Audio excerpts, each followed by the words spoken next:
I thank the chair. Mr. Goffman, roughly 70% of cobalt, a raw material needed in lithium-ion cells that power most EVs, comes from DRC. Are you aware of that? I believe, yes. Okay. And unfortunately, the DRC has a high volume of artisanal, I believe is how you say that, mines where children are working in inhumane conditions to extract this resource. You aware of that? Yes. In a separate vein, Chile is home to the driest non-polar desert on Earth.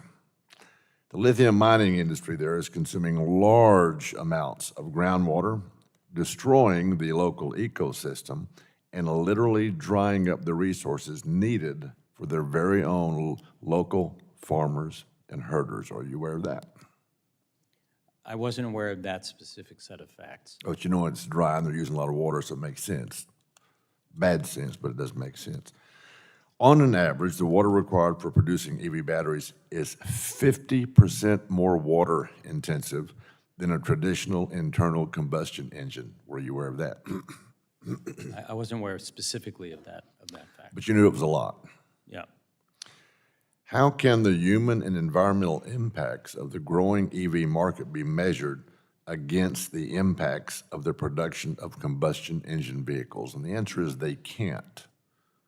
But when you look at those facts, and then you merge them with what our great chairwoman was saying, that Americans deserve a choice, what Dr. John Joyce was saying, Americans deserve a choice. Doesn't it seem a little out of kilter that we would try to force the lack of choices on them? I agree, and I think our proposal is consistent with that Americans will still have a choice. In fact, they'll have more choices. If the auto companies continue with their plans to market EVs on a massive scale and our proposals are adopted. That sounds like Also pie in the not- sky. also- Forgive me for interrupting, but I remember when Henry Ford created the Model T, he said you could have any color you want as long as it's black. We're going to reduce their choices.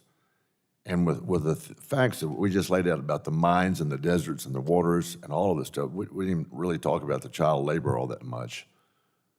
But how can one really say that EVs are truly a clean vehicle? It just doesn't make sense to me. In the time remaining, I want to jump over to, in your written testimony, you state, quote, the proposal is not a national electrical vehicle mandate or an internal combustion engine ban, end quote.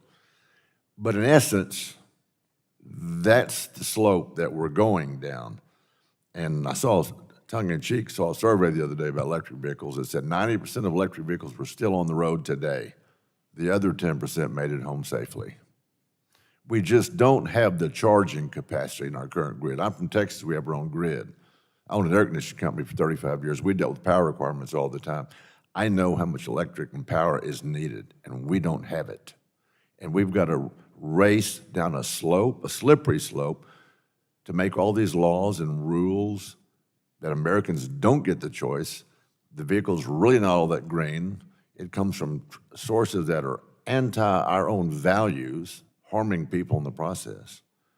And we want to go down this slope. So you also go on to say, quote, we know that Americans need and want flexibility in the type of vehicles they drive.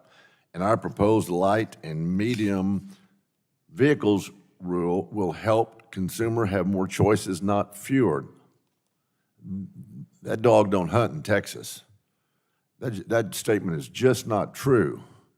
I agree with you that Americans want more choices when they look to purchase a vehicle, but you and I both know, and our colleagues across the aisle should know, that that will be the case if and when this rule were to go into effect. This proposal, they like to say that Republicans like to pick winners and polluters over people, is the name calling they resorted to. Kindergarten kids did that. I remember that from kindergarten, called names.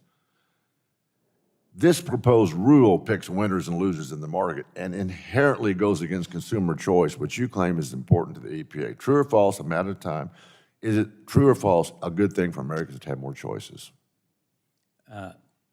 Yes, I yield back. And this proposal will give them more choice. Gentleman yields back.